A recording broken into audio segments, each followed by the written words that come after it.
म्हणजे निवडणुका आल्या आता सरकारला बदनाम करा या दृष्टिकोनात मग ह्यांच्याही सरकारच्या काळामध्ये होतंच की लॉकडाऊनच्या काळामध्ये उद्धव ठाकरेंचं सरकार होतं त्याही काळामधला आकडा तुम्ही तुम्हाला दिला त्याचं काय करणार.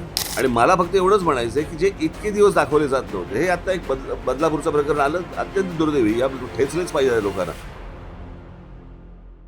या सगळ्या गोष्टी जे आज बंद पुकारला होता ना ज्यांनी त्यांच्याही काळात आहेत बरोबर की नाही. आणि आजही आहेत.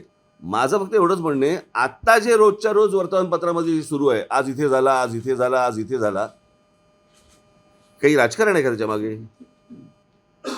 येणाऱ्या निवडणुका आहेत का त्याच्या मागे आपल्याला विषय काय संपवायचा आहे ही गोष्ट होता कामा नये महाराष्ट्रामध्ये हा विषय आपला महत्वाचा आहे ना.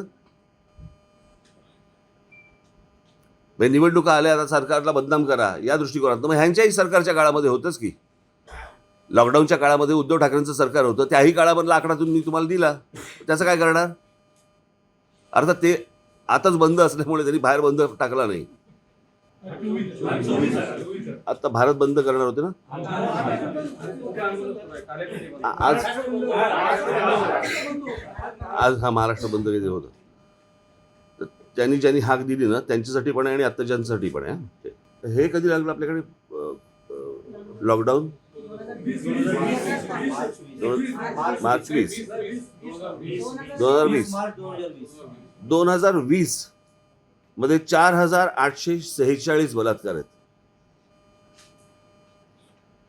2021 5954 2022 7084 आणि 2023 7521 एवढी बलात्कारची प्रकरणांची नोंद पोलीस स्टेशनला आहे.